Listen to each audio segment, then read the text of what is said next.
নমস্কাৰ সকলোকে স্বাগতম জনাইছো অন্য এটা নতুন ভিডিঅলৈ আৰু আজি প্ৰথম কোৱেশ্চনটো হ'ল অসমৰ প্ৰথম ভ্ৰাম্যমাণ থিয়েটাৰখনৰ নাম কি শুদ্ধ উত্তৰটো হ'ব option D Natraj theatre next question কোন জনগোষ্ঠীয়ে বৈশাগু উৎসৱ পালন কৰে শুদ্ধ উত্তৰটো হ'ব option A Bodo next question ৰামায়ণৰ প্ৰথম অসমীয়া অনুবাদক কোন শুদ্ধ উত্তৰটো হ'ব option C Madhav Kandali next question অসমৰ প্ৰথম আধুনিক নাটকখনৰ নাম কি শুদ্ধ অপচনটো হ'ব অপচন বি ৰাম নৱমী নেক্সট কোৱেশ্চন প্ৰথম অসমীয়া ৰঙীন ছবিখনৰ নাম কি শুদ্ধ অপচনটো হ'ব অপচন সি ভাইটি নেক্সট কোৱেশ্চন হাইডাং কোন জনগোষ্ঠীৰ পৰম্পৰাগত লোকগীত শুদ্ধ অপচনটো হ'ব option D Sonowal Kachari next question শ্ৰেষ্ঠ অভিনেত্ৰীৰ ৰাষ্ট্ৰীয় বঁটা লাভ কৰা প্ৰথমগৰাকী অসমীয়া মহিলা কোন শুদ্ধ অপচনটো হ'ব অপচন বি মলয়া গোস্বামী নেক্সট কোৱেশ্চন আলি আই লৃগাং অসমৰ কোন জনজাতিৰ উৎসৱ শুদ্ধ অপচনটো হ'ব অপচন এ মিচিং নেক্সট কোৱেশ্চন শ্ৰীমন্ত শংকৰদেৱে তেওঁ সকলো বৰগীতৰ বাবে ব্যৱহাৰ কৰা ভাষাটোৰ নাম কি শুদ্ধ অপচনটো হ'ব option B Brajavali next question প্ৰাচীন অসমীয়া হাতী বা হাতী বিজ্ঞান বিষয়ক গ্ৰন্থখনৰ লেখক কোন শুদ্ধ অপচনটো হ'ব option B Sukumar Barkaith next question Srimanta শংকৰদেৱে কিমান বৰগীত ৰচনা কৰিছিল শুদ্ধ অপচনটো হ'ব option C 240 next question Umananda মন্দিৰ কোনে নিৰ্মাণ কৰাইছিল শুদ্ধ অপচনটো হ'ব option A Gadadhar Singha next question Barpeta Satra কোনে প্ৰতিষ্ঠা কৰিছিল শুদ্ধ উত্তৰটো হ'ব অপচন সি মাধৱদেৱ নেক্সট কোৱেশ্চন প্ৰথম অসমীয়া শিশু আলোচনীখনৰ নাম কি আছিল শুদ্ধ উত্তৰটো হ'ব অপচন সি লৰা বন্ধু নেক্সট কোৱেশ্চন অসমত ক'ত টেৰাকটা উদ্যোগৰ বিকাশ ঘটিছে শুদ্ধ অপচনটো হ'ব অপচন সি ধুবুৰী জিলা নেক্সট কোৱেশ্চন বাগৰুম্বা লোকনৃত্য তলৰ কোনটো জনগোষ্ঠীৰ দ্বাৰা পৰিৱেশন কৰা হয় শুদ্ধ উত্তৰটো হ'ব option C Bodo next question বুকনি পাতনি কোন জনগোষ্ঠীৰ পৰম্পৰাগত সাজ পোছাক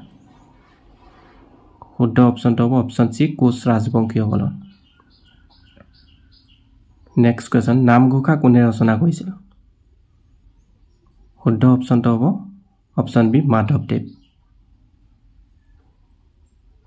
নেক্সট কোৱেশ্চন চুটিগল্প সংকলন কথনিবাৰী ঘাট কোনে লিখিছিল শুদ্ধ অপচনটো হ'ব option B Mahim Bora next question Jonaki নামৰ প্ৰথমখন অসমীয়া আলোচনী সম্পাদক কোন আছিল শুদ্ধ অপচনটো হ'ব option D Chandra Kumar Agarwala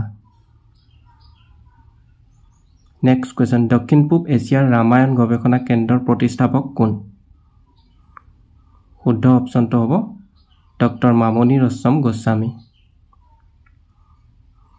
next question কাক বিহগী কবি বুলি জনা গৈছিল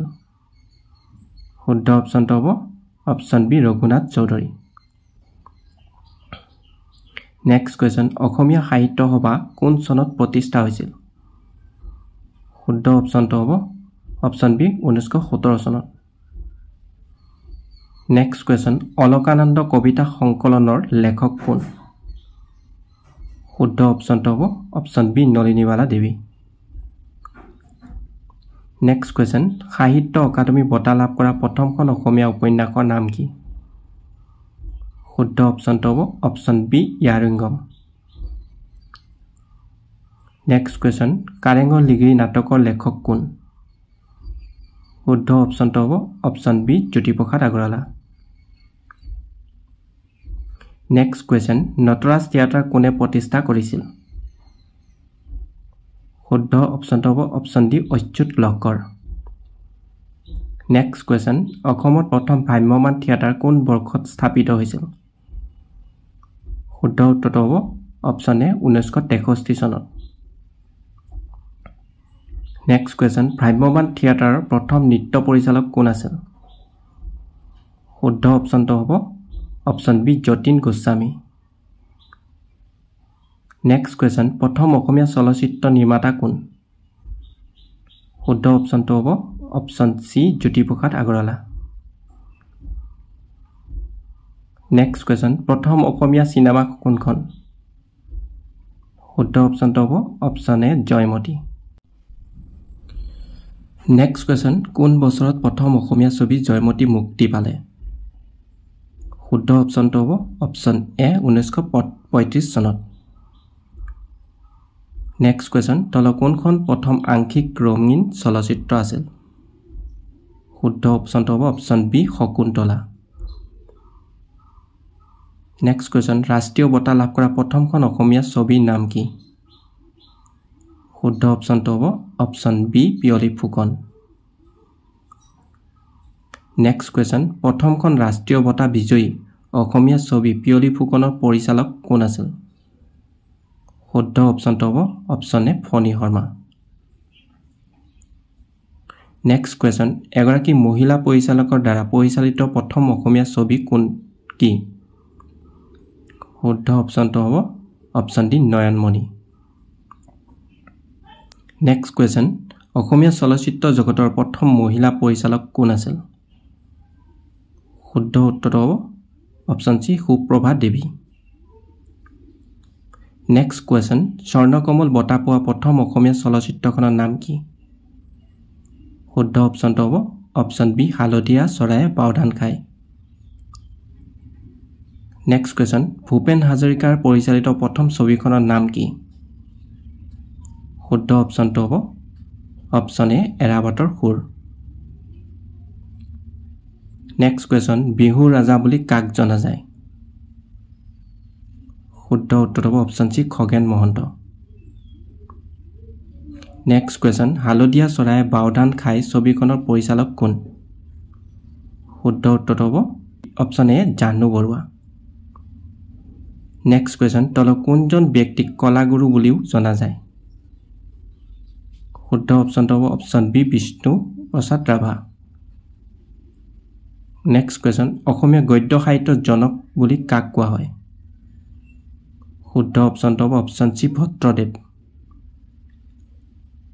নেক্সট কোৱেশ্যন আহোম স্থাপত্যৰ বাবে পৰিচিত অসমৰ বিখ্যাত ঐতিহাসিক স্থানটো হ'ল শুদ্ধ অপশ্যনটো হ'ব option B Rangghar next question হিন্দু দেৱী কামাখ্যাক পূজা কৰিবলৈ কোনটো অসমীয়া উৎসৱ পালন কৰা হয় শুদ্ধ অপশ্যনটো হ'ব অপশ্যন বি অম্বুবাচী মেলা নেক্সট কুৱেশ্যন হিন্দু পৌৰাণিক কাহিনীৰ দৃশ্য চিত্ৰিত কৰা পৰম্পৰাগত অসমীয়া মুখ্য নৃত্যক কি কোৱা হয় শুদ্ধ উত্তৰ হ'ব অপশ্যন ডি ভাওনা নেক্সট কুৱেশ্যন অসমত অৱস্থিত বিশ্বৰ সৰ্ববৃহৎ নদীদ্বীপটো হ'ল শুদ্ধ অপশ্যনটো হ'ব অপশ্যন এ মাজুলী নেক্সট কুৱেশ্যন পৰম্পৰাগত অসমীয়া কইনাৰ সাজ পোছাকক কি কোৱা হয় শুদ্ধ অপশ্যনটো হ'ব option B mekhela chador next question তলৰ কিহৰ সৈতে সত্ৰীয়া নৃত্য পৰিৱেশন কৰা হয় শুদ্ধ উত্তৰটো হ'ব option D Ankiya Bhaona next question তলৰ কোন ৰাজ্যত হৰ্ণবিল উৎসৱ পালন কৰা হয় শুদ্ধ উত্তৰটো হ'ব option D Nagaland next question Jhumur তলৰ কোন জনজাতি নৃত্য শুদ্ধ উত্তৰটো হ'ব অপশ্যন সি চাহ জনজাতি নেক্সট কুৱেশ্যন অসমৰ তলৰ ক'ত চূণশিল পোৱা যায় শুদ্ধ উত্তৰটো হ'ব অপশ্যন সি কাৰ্বি পাহাৰ নেক্সট কুৱেশ্যন অসমৰ ডিগবৈ শোধনাগাৰ কিমান চনত স্থাপন হৈছিল শুদ্ধ উত্তৰটো হ'ব অপশ্যন সি 1901 চনত